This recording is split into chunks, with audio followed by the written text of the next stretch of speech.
Et chaque dimanche entre 11h et midi sur Sud Radio, sécurité, économie numérique, immigration, écologie.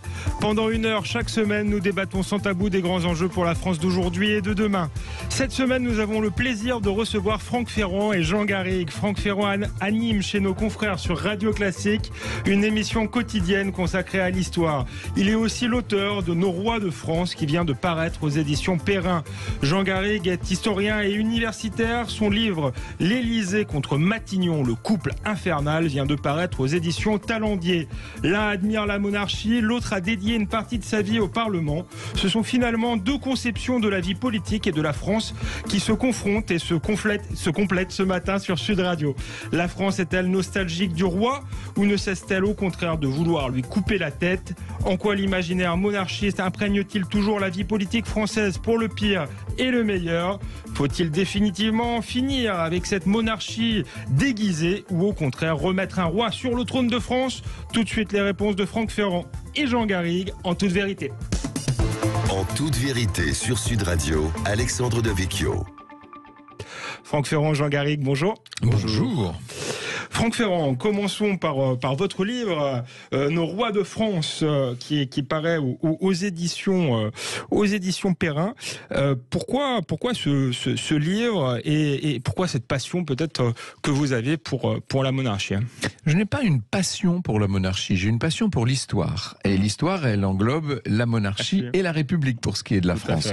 Et là, nous avons évoqué, je suis aussi passionné par la République que par la monarchie. Et bien sûr. Un lecteur des ouvrages. J'ai dit que ça se confrontait et ça se complétait. Voilà, donc, exactement. Voilà. Simplement, là, nous avons consacré effectivement une galerie de portraits à 15 rois de France, 15 Capétiens en vérité. Pourquoi ? Parce que tout simplement, ce sont des figures d'incarnation. Et que je pense que notamment pour le jeune public, pas seulement bien sûr, mais notamment pour les jeunes. Et vous savez que nous avons la chance d'avoir une des émissions de radio les plus écoutées par les jeunes. Notre âge moyen d'écoute est incroyablement jeune, ça me fait très plaisir. Beaucoup de gamins de 11, 12, 13 ans qui nous écoutent tous les jours, qui écoutent les podcasts, etc.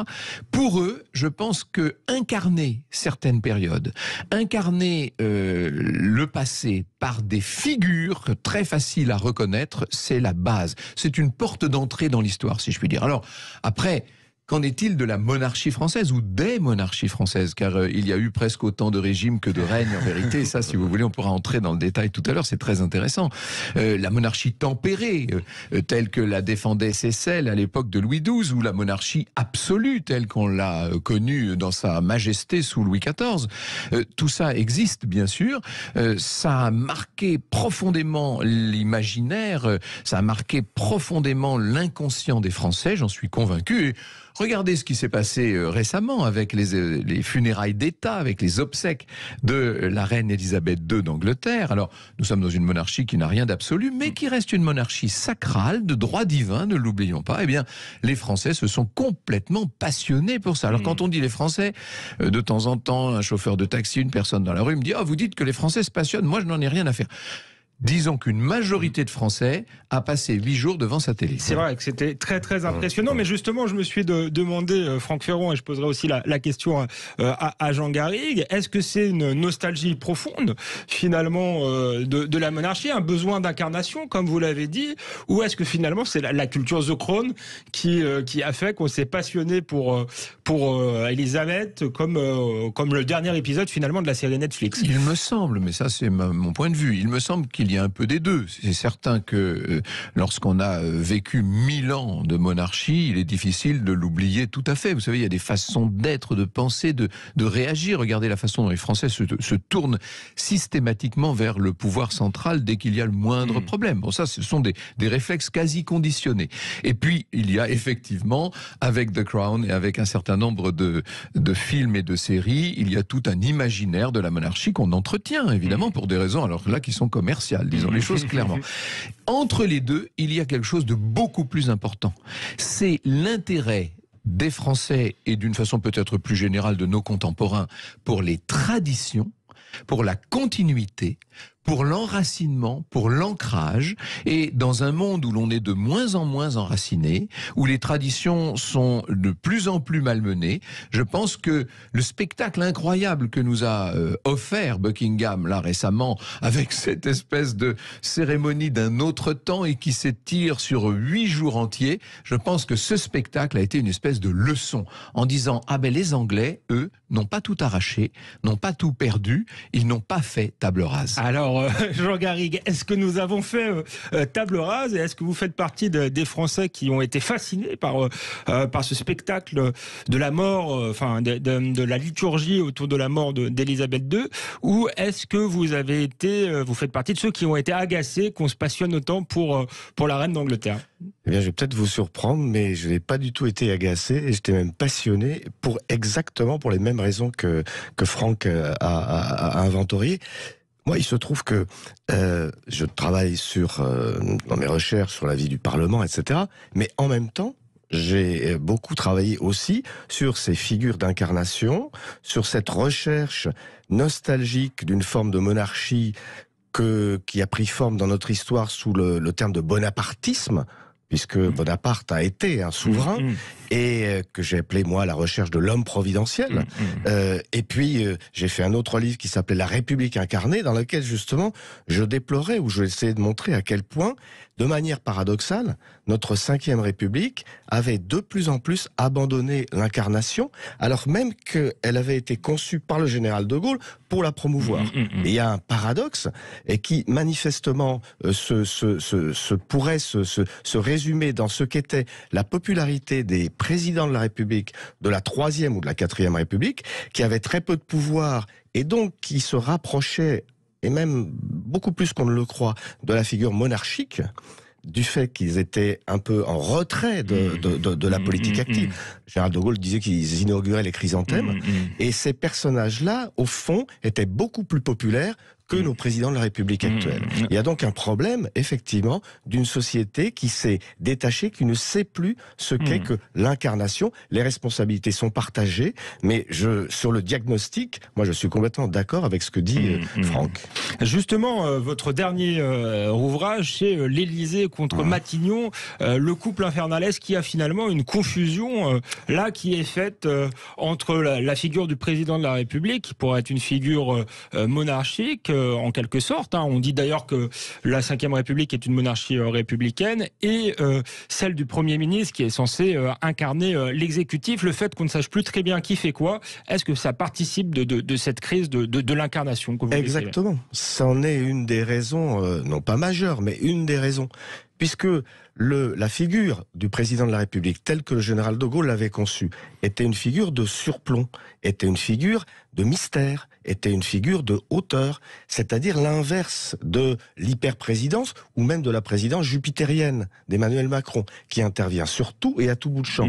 De ce fait, le président ayant pénétré et même quasiment annexé le territoire du Premier ministre, il devient un chef de majorité, il devient, j'allais dire, un homme politique comme les autres, il n'est plus le rassembleur de la nation, et donc il perd cette légitimité, cette popularité du monarque républicain, parce que il y a une nécessité, il y a cette nostalgie qui est réelle d'avoir ce personnage un petit peu à part, comme ça, qui nous domine et qui nous réunit. Et c'est ça l'essentiel.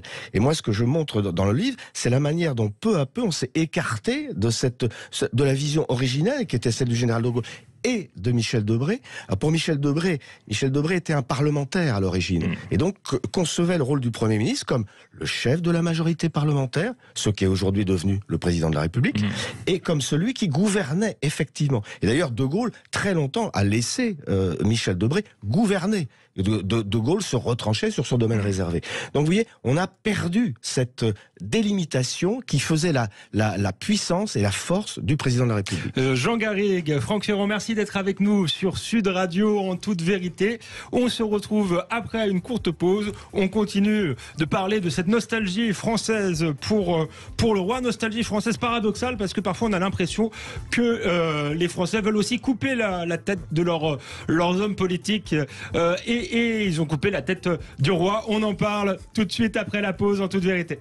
En toute vérité, 11h midi sur Sud Radio, Alexandre Devecchio. Nous sommes de retour en toute vérité avec Franck Ferrand, auteur de ce livre Nos rois de France aux éditions Perrin, et avec Jean Garrigue, historien et universitaire, auteur de L'Élysée contre Matignon, le couple infernal, qui vient de paraître aux éditions Talendier. Et nous nous posions cette question: la France a-t-elle besoin d'un roi?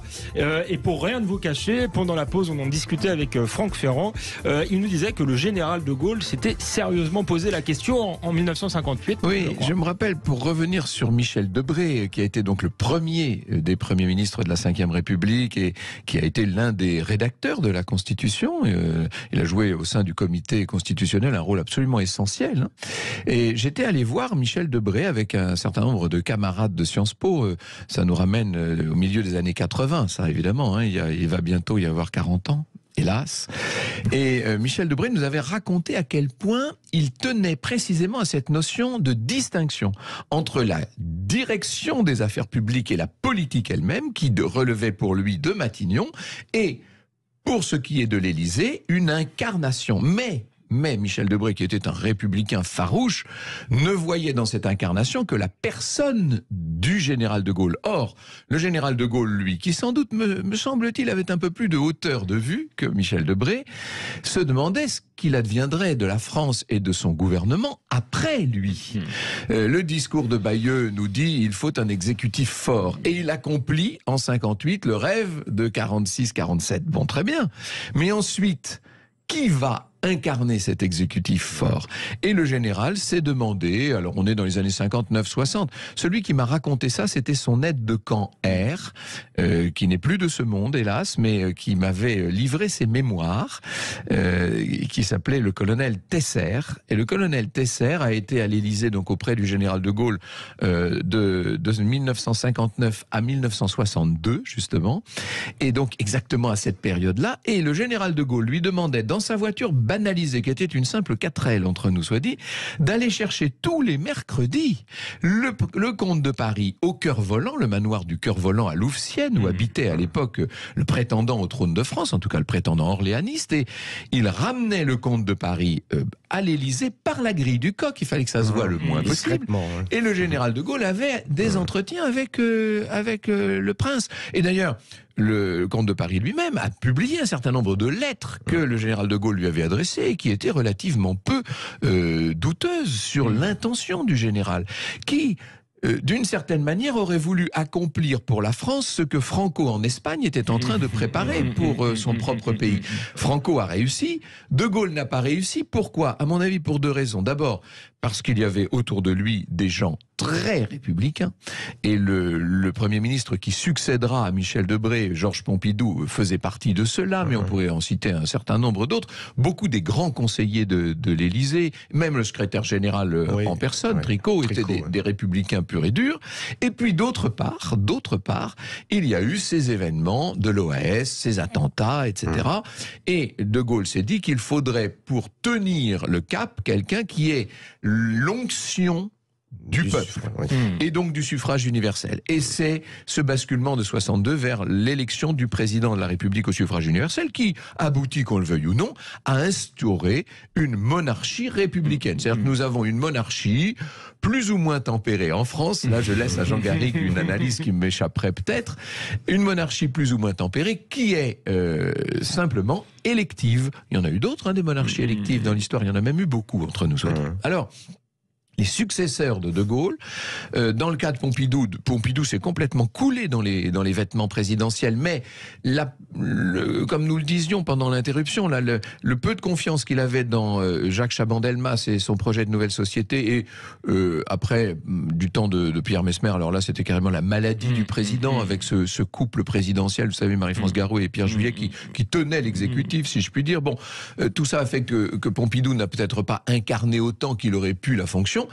Puis Et alors, il est resté peu de temps, hélas. Ensuite, nous avons trois présidents qui sont farouchement républicains, qui sont Jacques Chirac, Nicolas Sarkozy et François Hollande. Mais entre les deux, il y en a François eu deux Mitterrand, paradoxalement, et Valéry Giscard d'Estaing. C'est-à-dire Valéry Giscard d'Estaing, avec lequel j'ai eu l'occasion souvent de parler de ces questions et qui avait pour la monarchie, y compris lui pour la monarchie française, pas seulement pour le principe monarchiste, le principe monarchique républicain et parlementaire, mais aussi pour l'histoire monarchique française, une grande passion. Quant à François Mitterrand, il est l'homme du millénaire capétien de 1987, et l'on sait quel rapport étroit, dans un long passé tumultueux, il avait entretenu avec un certain nombre de cercles royalistes. Donc vous voyez que c'est plus subtil et complexe que ça n'en a l'air, tout ça. Et Jean Garrigue, justement, cette constitution de la Ve République, qui est une monarchie républicaine, pour vous, c'est un équilibre subtil, ou ça renvoie au culte de l'homme providentiel que vous avez parfois dénoncé dans votre livre précédent, d'ailleurs, qui était consacré à cet homme providentiel? Vous considériez que c'était un peu une maladie française, quand même? C'est une maladie et parfois une grâce, parce que elle nous a permis d'avoir, j'allais dire, de faire surgir dans la dramaturgie de l'histoire des personnages comme Léon Gambetta, comme Georges Clemenceau, comme le général de Gaulle, qui ont quand même totalement changé le paysage et qui sont apparus, voilà, au-dessus des autres. Et moi, je montrais dans l'ouvrage sur les hommes providentiels à quel point de purs républicains, comme ceux que je viens évoquer, et même Pierre Mendès France, à un moment donné, par ce réflexe spontané des Français, par ce besoin d'avoir justement des figures surplombantes, appelons-les hommes providentiels ou sauveurs, sont apparus dans cette circonstance-là, alors qu'ils n'avaient rien demandé. Gambetta disait toujours, non mais ne m'applaudissez pas, applaudissez la République. Mais la République avait besoin de cette incarnation, ce vide qui est un vide que le parlementarisme n'arrive pas à combler. Il a besoin de ces figures providentielles. Donc, bon, Franck l'a très bien dit. On a eu des présidents de la République qui étaient, pour beaucoup, fascinés par cette figure monarchique. Je pense fondamentalement François Mitterrand, sa jeunesse, après l'Action française et autres, Croix de Feu surtout, plus l'Action française, l'explique en partie. Mais cette figure-là, parce qu'elle permet d'incarner justement la République, elle est essentielle dans notre histoire contemporaine. Et je le répète, nous l'avons peu à peu perdu. Nous l'avons perdu aussi parce que nous sommes dans des sociétés qui sont de plus en plus fracturées et qui ont perdu le sens du commun. Et du sacré aussi, est-ce que nous avons le sens du sacré, bien sûr. Et est-ce le que sens du sacré. Ça, Franck Ferrand va peut-être y répondre, mais sur le sens du sacré, mais vous, en tant que spécialiste des institutions, est-ce que cette Ve République conçue par De Gaulle, finalement, elle n'a pas été dévoyée? On parle souvent qu'il faudrait passer à la Sixième République, mais est-ce que nous n'y sommes pas de fait, en réalité, déjà? Alors c'est vrai, vous avez raison, parce que je me suis un peu éloigné de la question initiale sur la manière dont on a utilisé la fluidité, l'ambiguïté même de ces textes constitutionnels. Évidemment, on s'est éloigné de l'origine, c'est-à-dire de ce couple, de cette différence, de cette frontière qui doit exister entre celui qui incarne et qui domine, celui qui incarne une forme de sacralité républicaine, et puis l'autre qui a, j'allais dire, les mains dans le cambouis, mais qui est un chef politique, un chef de majorité parlementaire, qui est donc responsable, qui incarne au fond la démocratie et la République. L'autre étant celui qui incarne justement cette monarchie. On pouvait penser Emmanuel Macron, avant d'être élu, avait dit, fait toute une démonstration sur le besoin de sacré, le besoin de monarchie finalement de la France. On pouvait penser qu'il incarnerait mieux cette fonction, par exemple, que François Hollande, le président normal. Est-ce que c'est le cas? Ben non, parce que précisément, Macron est quelqu'un de très intelligent qui, je crois, a compris ce qu'était l'histoire de la Ve République, mais qui est tellement un homme de son temps qu'il est incapable de l'incarner. Lorsque il se retrouve en posture de de citoyens lambda en train de discuter, d'expliquer, lorsqu'il se ferait prendre en photo avec des jeunes gens torse nu, il abandonne totalement cette image de sacralité. Il se met au niveau du reste des Français. Et c'est d'ailleurs, alors ça n'a pas commencé avec lui, en se faisant hyper président, Nicolas Sarkozy, et surtout avec cette fameuse phrase casse-toi, je sais plus, pauvre con, voilà, même ça, je ne peux pas le prononcer tellement ça me choque. Mais en prononçant cette phrase, François Hollande, en se disant président normal, avec toute l'ambiguïté, puisque en réalité, ce qu'il entendait par normalité, c'était revenir précisément à une présidence qui soit vraiment une présidence découplée du Premier ministre, mais que cela a été compris comme justement un besoin de se retrouver au même plan que les autres Français. Mais c'est un contresens par rapport justement à ce dont ont besoin les Français en démocratie, c'est-à-dire de cette figure d'incarnation monarchique. C'est un cas, pour ce qui est d'Emmanuel Macron, c'est un cas de quasi-schizophrénie. Hein. Oui. C'est fantastique ce qui s'est passé. C'est-à-dire que d'un côté, c'est l'homme qui va dire dans le 1 à Éric Fotorino que quelque chose cloche en France depuis le 21 janvier 1793, que la France est par essence monarchique, etc. Ça paraissait complètement fou de la part d'un ministre issu d'un gouvernement socialiste. C'était ministre de l'économie de François Hollande quand même. Bon. Et là, un certain nombre de personnes sensibles à la question monarchique se sont dit « Ah, mais alors, arrive enfin un candidat qui est conscient de la dimension monarchique du pays. Etc. » Et puis, comme vient de le dire Jean, mais c'est exactement ça. C'est sans doute celui qui a le plus détruit cette notion de sacralité. Vous connaissez la célèbre phrase du général de Gaulle, « L'autorité ne va pas sans prestige, ni le prestige sans éloignement ». Il n'y a chez Emmanuel Macron aucun éloignement. Au contraire, il y a une proximité tactile avec tout le monde. Et donc, c'est le grand rapprochement.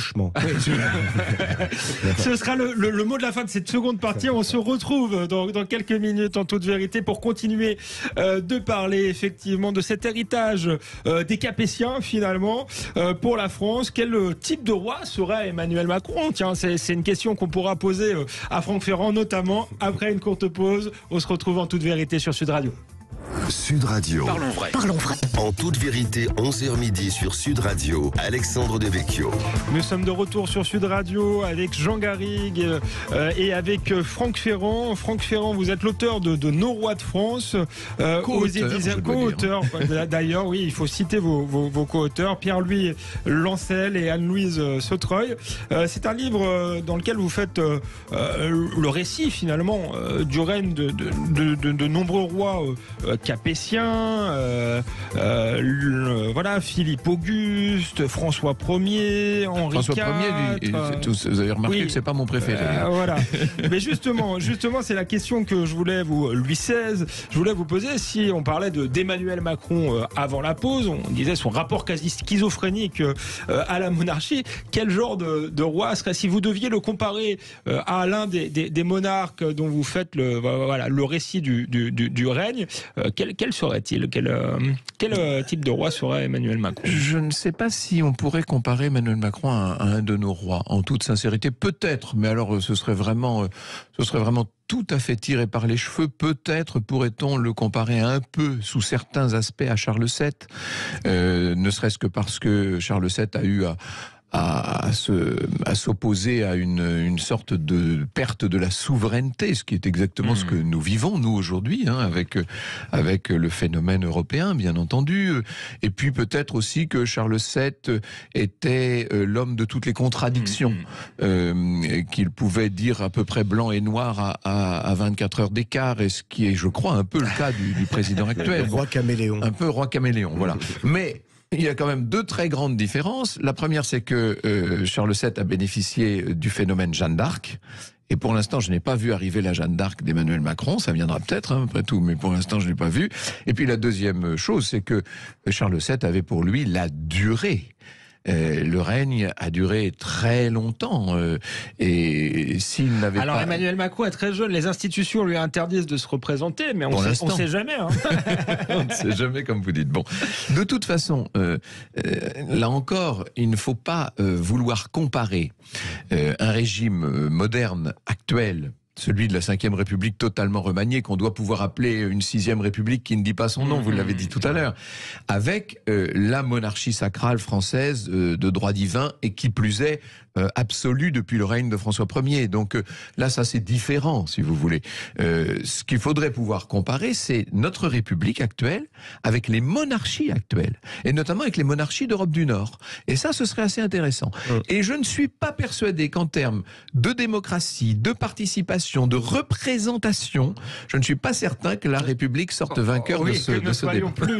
Plus démocratique finalement que certaines monarchies. Mais justement, vous avez évoqué la question de l'Europe. Vous expliquez que c'était très difficile aujourd'hui d'être un roi, tout simplement parce qu'il y avait peut-être plus de souveraineté. Tout à l'heure, avant la pause, on évoquait le cas de Valéry Giscard d'Estaing. Vous nous expliquiez qu'il était finalement fasciné par la monarchie, mais ça n'a pas été dans l'incarnation justement quelqu'un qui a continué l'héritage gaulliste, peut-être justement parce qu'il était européen et qui voulait faire l'Europe. Comment être souverain, j'ai envie de vous dire, à l'intérieur de l'Union européenne? Le président Giscard d'Estaing, dans les dernières années de sa vie, est revenu largement sur un certain nombre de ses engagements européens. Alors c'est vrai qu'il était le rédacteur de la Constitution qui a été proposée en référendum aux Français en 2005, et on a vu le résultat.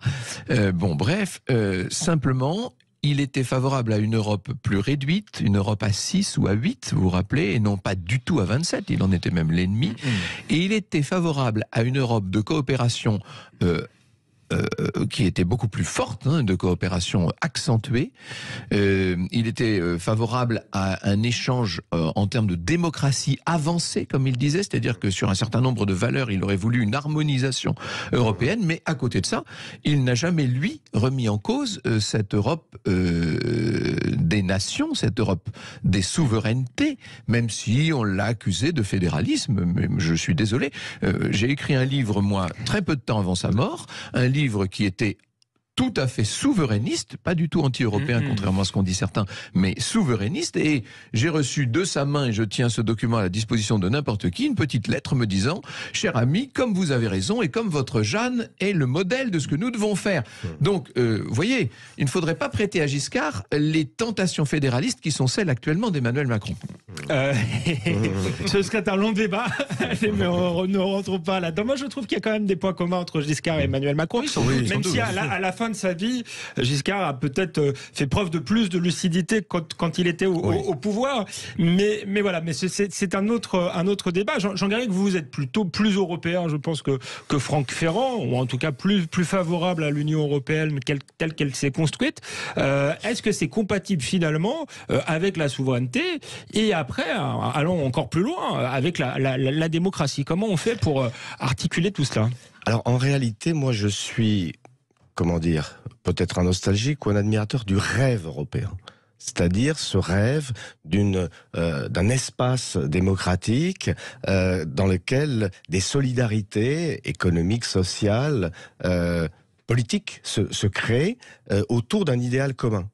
Et ce qui se passe aux portes de l'Europe, entre l'Ukraine et la Russie, nous montre qu'il y a véritablement un espace à protéger par rapport à des menaces qui sont des menaces de démocratie libérale ou de pouvoir dictatorial. Parce que c'est comme ça, je pense qu'il faut le définir. Donc c'est ce rêve-là qui m'intéresse. La réalité, effectivement, en ce qui concerne notre sujet, c'est-à-dire l'exercice d'une souveraineté, et j'y reviens, la possibilité d'une incarnation, d'une figure qui incarne l'unité de la nation, parce que c'est aujourd'hui fondamental, plus fondamental que jamais dans la société française actuelle et un peu partout en Europe d'ailleurs.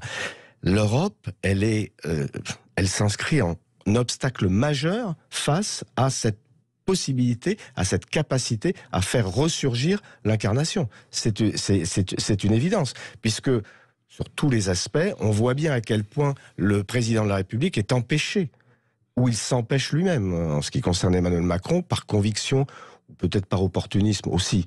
Donc on voit très bien que l'idée européenne telle qu'elle est pratiquée aujourd'hui, la pratique européenne, elle est contradictoire, elle est contraire à cette idée d'incarnation. mes chers présidents de la Troisième République dont je parlais tout à l'heure, dont il peut apparaître paradoxal de mettre en avant les capacités de prestige et de popularité, mais ces présidents de la Troisième République, ils s'étaient construits autour de la construction d'un État-nation, qui était la Troisième République. L'interférence européenne ou mondialiste, ça les intéressait pas. Ce qui était important pour eux, c'était les hussards noirs de la République, c'était le service militaire, c'était les maires qui allaient constituer un vivre-ensemble républicain.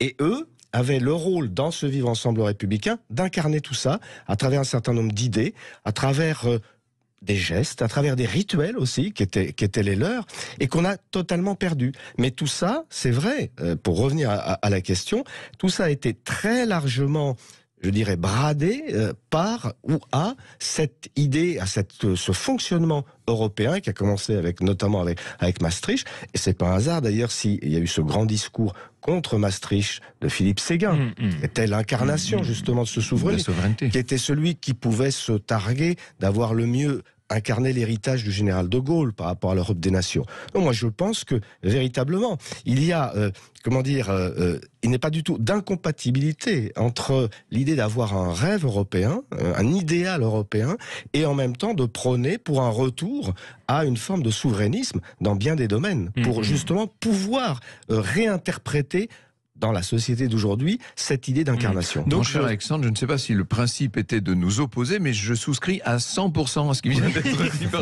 Moi aussi, et je découvre que Jean Garrigue est pour l'Europe des nations. Et bien tout. Alexandre me connaît dans une situation de polémiste ou de discutant, mais je suis d'abord historien, et c'est l'histoire qui me fait dire que si nous voulons reconstituer justement, et je pense que c'est fondamental, et c'est ce qu'ont montré les obsèques de la reine d'Angleterre, cette figure d'incarnation, ça passera aussi par une reconquête de souveraineté. Et justement, la question est vaste, Franck Ferrand, mais la crise de la représentation finalement qu'on traverse est peut-être aussi liée à une crise des élites de plus en plus technocratiques, de plus en plus attirées par l'Europe, la mondialisation, ce qu'a dit Jean Garrigue, et qui peuvent apparaître hors sol et donc très mal placés pour finalement incarner la nation. Ce sont surtout peut-être des élites qui ne s'assument plus. Je lisais le très beau petit ouvrage que vient de faire paraître Christophe Guilluy, là, qui s'appelle Les Dépossédés. Qu'on recevait la semaine dernière. Voilà, Les Dépossédés. Et dans cet ouvrage, Les Dépossédés, le 3e chapitre qui m'a paru fantastique décrit la haine que la bourgeoisie a acquise d'elle-même.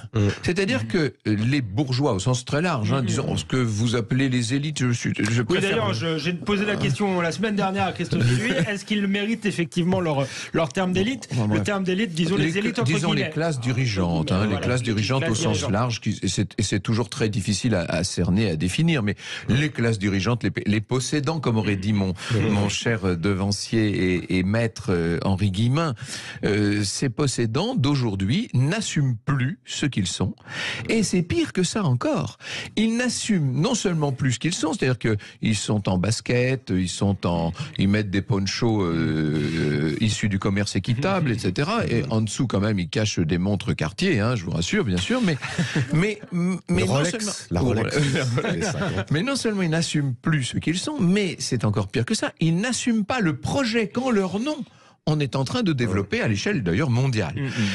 C'est gravissime ça. Et ça pourrait effectivement être une des raisons pour lesquelles l'idée monarchique au sens traditionnel ou classique du mot n'a quasiment plus de sens. Mais il ne faudrait pas oublier que cette classe dirigeante, qui certes occupe beaucoup de place dans les médias, beaucoup de place dans les décisions qui sont prises, cette classe dirigeante, elle reste quand même très minoritaire. Il y a en dessous un peuple, un immense peuple, qui lui, qu'on le veuille ou non, reste reste assez fidèle à des traditions. Et encore une fois, le succès complètement dément des audiences télévisées au moment de la mort de la reine d'Angleterre est dû beaucoup plus au peuple qu'à la bourgeoisie en question. Vous le disiez, la classe dirigeante est de plus en plus contestée. Ce sera l'objet de la discussion dans la dernière partie de En toute vérité, puisque la France a la nostalgie de la monarchie, mais elle est peut-être tentée aussi parfois par la Révolution. On en parle en toute vérité après une courte pause sur Sud Radio. Sud Radio. Sud Radio, parlons vrai. En toute vérité, 11h midi sur Sud Radio, Alexandre Devecchio. Nous sommes de retour sur Sud Radio avec Franck Ferrand qui anime chez nos confrères sur Radio Classique une émission quotidienne consacrée à l'histoire. Il est aussi l'auteur de Nos Rois de France qui vient de paraître aux éditions Perrin.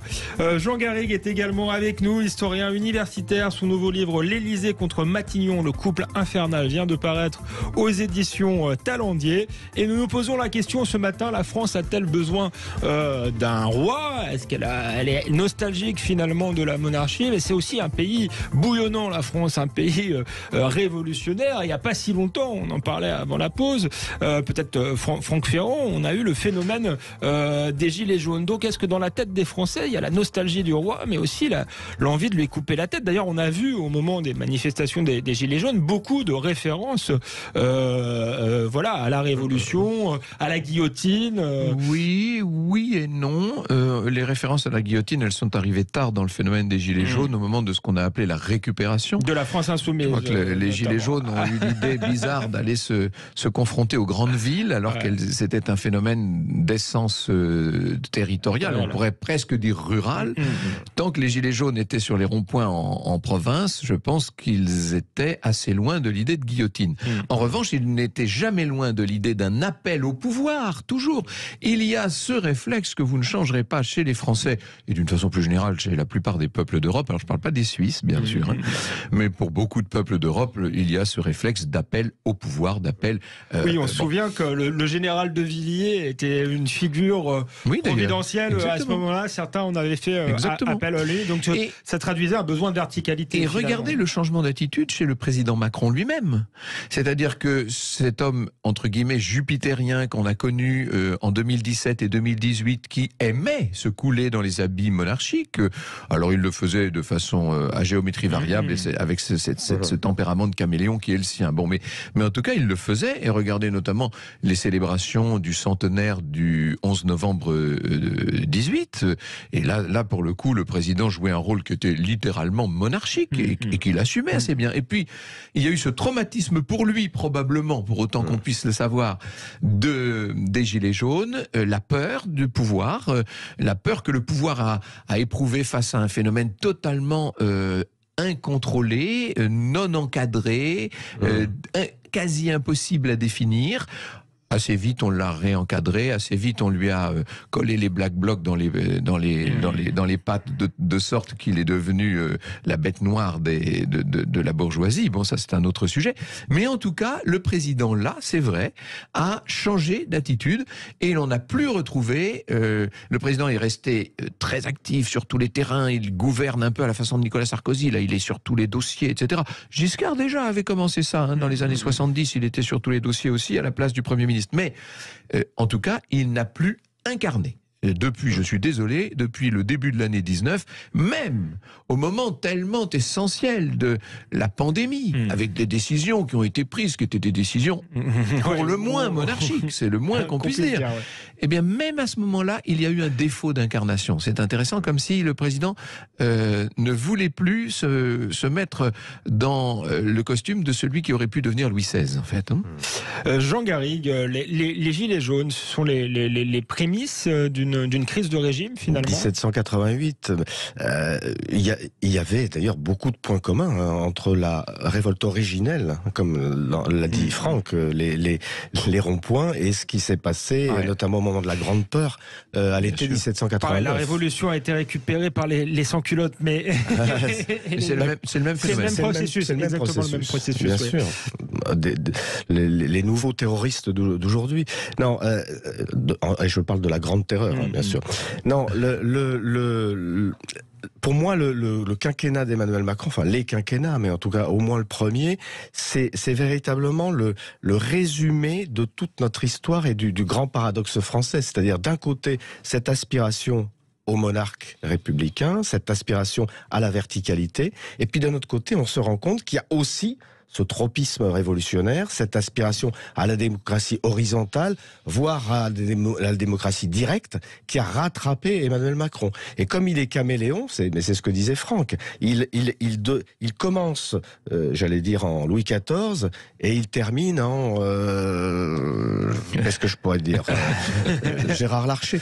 Non mais, voilà, on est vraiment dans quelque chose là qui est la traduction... En Jacques Chirac, exactement. Oui, mais Jacques Chirac moins présent d'ailleurs. Oui, et moins ancré dans les... Parce que si Jacques Chirac avait incarné justement cet ancrage territorial, je suis pas sûr qu'il y aurait eu des gilets jaunes avec un Jacques Chirac, parce qu'il aurait été sur les ronds-points, en tout cas il les aurait compris, il leur aurait serré la main, comme il flattait le cul des vaches. Donc véritablement, il y a eu effectivement cette césure des gilets jaunes, mais parce qu'elle est révélatrice de cette tension permanente de notre société, de cette aspiration. On a le référendum d'initiative citoyenne, etc. Alors c'est vrai que ça participe aussi d'une récupération politique, mais c'est une réalité. Et donc moi, j'estime que c'est précisément en restaurant plus de démocratie, notamment de la démocratie parlementaire, en redonnant du pouvoir au Parlement, en lui donnant par exemple un peu plus de proportionnalité, en redonnant du pouvoir à celui qui devrait représenter la majorité parlementaire, c'est-à-dire le Premier ministre, c'est-à-dire en suscitant des contre-pouvoirs qui incarnent justement cette démocratie participative, on va dire, pour simplifier, en leur redonnant du pouvoir que paradoxalement, on réhabilitera celui qui est de l'autre côté, c'est-à-dire cette figure d'incarnation surplombante, en lui donnant moins de pouvoir politique et en faisant que le peuple se sentira justement représenté et non pas dominé par le souverain.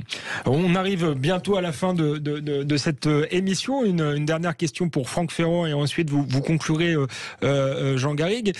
Qu'est-ce que vous pensez justement de ce que dit Jean Garrigue? Ce qui nous dit finalement, c'est que faute de personnalité capable d'incarner le monarque dans la monarchie républicaine telle que l'avait conçue De Gaulle, peut-être faut-il revenir à un système plus parlementaire. Est-ce que c'est une solution qui vous apparaît elle est paradoxale, mais est-ce qu'elle vous apparaît sensée? Elle est paradoxale, mais elle peut se défendre. Il me semble qu'il y a ce que j'avais appelé une époque le syndrome du trône. C'est-à-dire qu'en fait, dans la mesure où nous sommes dans une espèce de monarchie élective, n'importe qui d'un peu d'ambition et disposant de relais peut espérer un jour s'asseoir sur le trône de Saint-Louis, de Louis XI ou de Louis XIV. Vous imaginez ce que ça veut dire quand vous êtes dans l'ego politique, si je puis dire, quand vous êtes dans cette bataille et dans ce souci de réussite. On vous propose le Graal absolu. On vous propose d'aller vous asseoir sur le trône de Louis XIV. Donc il y a une guerre entre les chefs de parti, entre les figures médiatiques fortes. Il y a une guerre pour essayer de conquérir ce trône. Imaginez que le trône soit occupé par un père de famille ou une mère de famille totalement tranquille, qui n'a rien à voir avec tout ça, qui n'a aucun pouvoir politique, précisons-le, qui est là simplement pour occuper le trône, faire en sorte qu'on ne se batte pas pour lui, et puis, du coup, pour incarner le pays, pour incarner avec ses beautés et ses laideurs, avec ses réussites et ses échecs, pour incarner la population. Et bien d'un seul coup, ça veut dire que les hommes politiques, au lieu de se soucier de savoir qui va monter sur le trône, ils se soucient de savoir qui va gouverner et pour faire quoi. C'est-à-dire qu'on remet le débat politique au sens noble au cœur de la mêlée et non plus ce trône, vous voyez. Et donc, puisqu'il semblerait qu'une restauration, pour diverses raisons, et là il aurait fallu entrer dans des détails complexes, puisqu'une restauration n'est pas possible ou très peu envisageable en France, alors établissons un régime qui, tout en ayant la forme d'une république, permette que quelqu'un d'incontestable occupe le trône pendant que les autres se battent pour la politique. Ça me paraît effectivement assez juste comme perspective, à condition, encore une fois, que tout cela ait un sens, c'est-à-dire que l'on puisse mener une vraie politique, donc qu'on soit souverain. À partir du moment où tout est décidé à Bruxelles de manière supranationale, et quand je dis à Bruxelles, c'est souvent à Berlin, et quand je dis à Berlin, c'est souvent à Washington, ça pose un autre problème. Mais on sort de notre sujet là. Simplement, c'est important parce que c'est une condition nécessaire néanmoins. Pas suffisante, mais nécessaire. Tout se tient, effectivement, voilà. C'est dans le sujet. Dernière question, Jean Garrigue, finalement, est-ce que les Français ont pour la première fois, en donnant pas de vraie majorité au président de la République, n'ont pas voulu revenir à une forme de parlementarisme? Et évidemment, c'est tout l'objet de mes réflexions sur ce qui se passe et cette opportunité historique que nos acteurs, nos élites sont en train d'abandonner stupidement. Précisément parce qu'obnubilés par ce combat des chefs. On voit très bien que tous les positionnements actuels de la majorité d'ailleurs comme des oppositions, je dis bien des oppositions, sont conditionnés à ce qui va se passer en réalité en 2027. Les LR, savoir quelle ligne ils vont adopter, c'est-à-dire quel sera leur candidat pour 2027. La France Insoumise, parce qu'ils veulent se positionner pour être la principale force d'opposition, qu'ils ne sont pas, puisque la principale force d'opposition, c'est Marine Le Pen. Tout est conditionné par ce combat des chefs, alors que la majorité relative donnait une opportunité, à mon avis historique, de pouvoir se réhabiliter en montrant ce que le parlementarisme pouvait apporter par la discussion, la convergence, la délibération, la dispute aussi, les amendements, etc. Oui, est-ce que vous êtes pour, il nous reste 30 secondes, mais une chambre aseptisée, là, on dit beaucoup non, que le spectacle est pas très flatteur, mais est-ce que ça fait pas partie de la vie parlementaire? Bien sûr que si. De tout temps, on s'est battu, on s'est giflé dans l'hémicycle. Mais moi, je parle là de ce que les Français attendent d'une forme de production de politique, de productivité de la politique. Et cette productivité, elle est empêchée, et on le voit bien depuis 30 ans, elle est empêchée par cette course à l'élection présidentielle. Elle est empêchée par la perte de souveraineté dont parlait Franck Ferrand tout à l'heure. Tous ces éléments-là font que finalement les Français sont dépossédés de la démocratie. Et ça, dépossession de la démocratie, c'est l'enjeu majeur des années qui suivent, comme ça l'était d'ailleurs dans les années 30. Ça a toujours été ça le problème, mais pour l'instant, les solutions ne sont pas données. On avait, à mon sens, là, une petite fenêtre pour répondre à cette problématique. Bon, moi, j'attends toujours qu'on y réponde. Eh bien, ce sera l'objet de nouveaux débats en toute vérité sur Sud Radio. Merci d'avoir été avec nous, Franck Ferrand. Merci, Jean Garrigue. C'était passionnant. On se retrouve la semaine prochaine pour un nouveau numéro dans toute vérité. Et je vous laisse avec les informations. Merci. Sud Radio. Sud Radio. Parlons vrai. Parlons vrai. Sud Radio. Parlons vrai.